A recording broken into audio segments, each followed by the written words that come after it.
அன்பானவர்களே, அன்பு வணக்கங்கள்.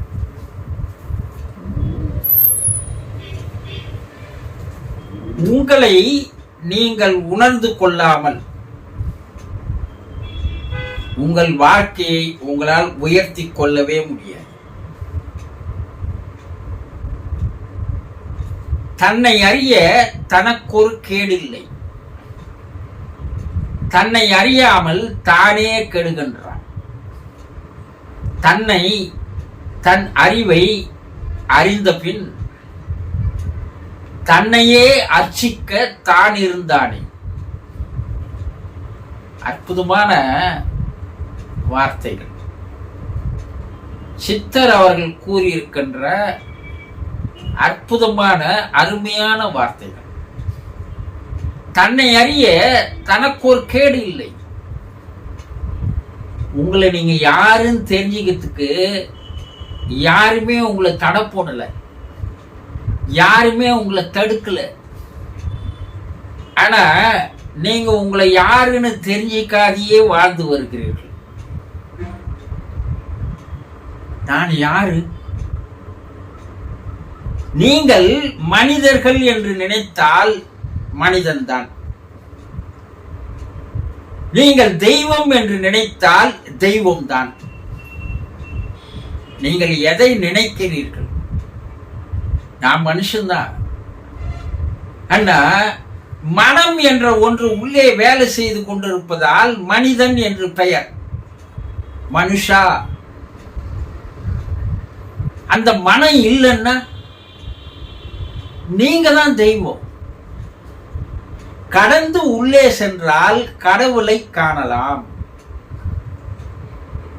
கடவுள், தெய்வம், பரம்பொருள், ஆண்டவன் எங்கேயோ இல்லை. நீங்க வெளியிடத்துல எல்லாம் தேடி ஓடி அலைந்து திரிந்து வருகிறீர்கள். ஆனா உங்களுக்குள்ளேவே இருக்கிறான். அவன் உள்ள இருக்கிறது தெரியாதவாறு மனம் மேலே மூடிக்கொண்டிருக்கிறது. மேகத்திற்கு பின்னால் நட்சத்திர கூட்டம் இருப்பதை போல, நிலா இருப்பதை போல, மனத்திற்கு பின்னால் தெய்வம் மறைந்திருக்கிறது. இந்த தெய்வத்தை எப்போது நீ உன்னுள்ளேயே உணர்ந்து கொள்கிறாயோ, அறிந்து கொள்கிறாயோ, தெரிந்து கொள்கிறாயோ, தெளிவாகிறாயோ, அப்போ இறைவனுக்கும் தெய்வத்திற்கும் பரம்பொருளுக்கும் பரமசிவனுக்கும் ஒரு நெருங்கிய தொடர்பு ஏற்பட்டு விடுகிறது. அப்போ அது அந்த மாபெரும் சக்தி, அந்த மாபெரும் ஆற்றல் உங்களை உயர்த்துவதற்கு உண்டான வழிகளை, சூழ்நிலைகளை, சந்தர்ப்பங்களை தானாக அமைத்து தருகிறது. வாழ்வில் மற்றவர்களை விட நீங்கள் படிப்படியாக மேலே உயர ஆரம்பிப்பீர்கள். இப்ப ஏன் உங்களால உயர முடியல? உங்களுக்குள் இருந்து உங்களை இயக்கி வருகின்ற ஆற்றல் எது, சக்தி எது என்பதை நீங்கள் தெரிந்து கொள்ளவில்லை. அந்த சக்தியை தான் உயிர் என்று சொல்கிறோம். அந்த உயிரைத்தான் இறைவன் என்று சொல்கிறோம். அதற்கு பல பெயர் இருக்கிறது. ஆன்மா என்று, ஆத்மா என்று, ஆவி என்று, ஜீவன் என்று பல பெயர் இருக்கிறது.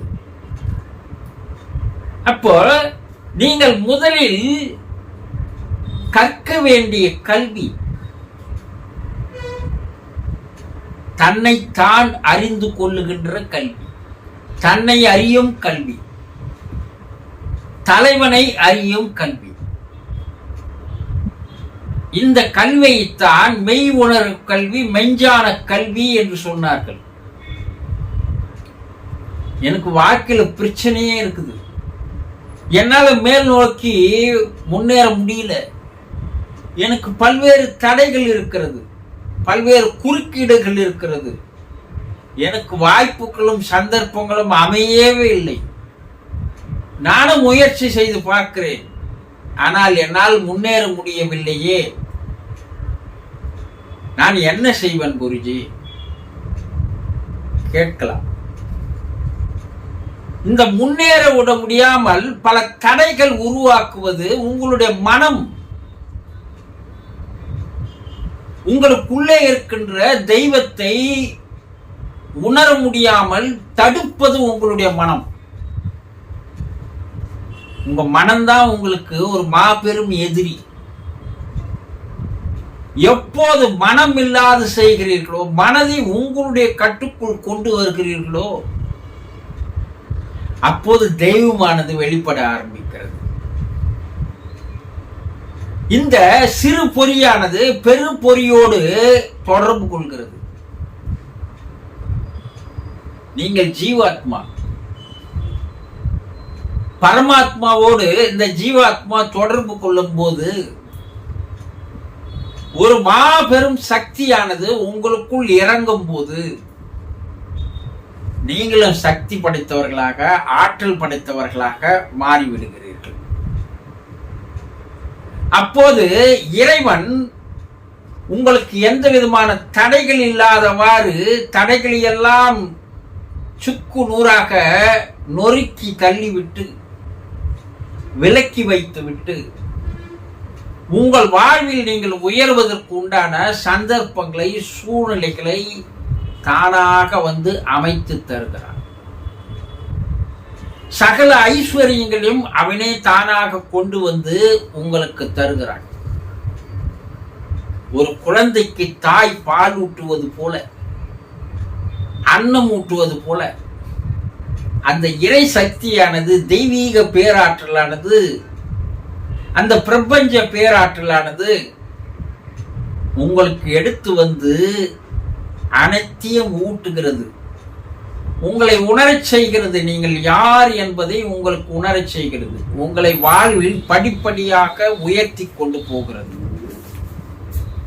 அப்போ இறைவன், தெய்வம், கடவுள், பரம்பொருள், பரமசிவன் என்பது ஒரு சிறு துளியாக உங்கள் உள்ளேயே இருக்கிறது என்பதை எப்போது நீங்கள் உணர்ந்து கொள்கிறீர்களோ அப்பொழுதே உங்கள் வாழ்க்கையில் வெளிச்சம் வர ஆரம்பிக்கிறது. வாழ்வில் நீங்கள் படிப்படியாக முன்னேறி செல்வீர்கள். இது நிச்சயமான ஒன்று, நிரூபிக்கப்பட்ட ஒன்று. ஆகவே முதலில் உங்களுக்குள் இருக்கின்ற அந்த சக்தி, ஆற்றலை உணர்ந்து கொள்வதற்குண்டான வழியை தேடுங்கள். மற்றதெல்லாம் தானாக வந்து சேரும். புரிந்து கொண்டீர்களா? சந்தோஷம்.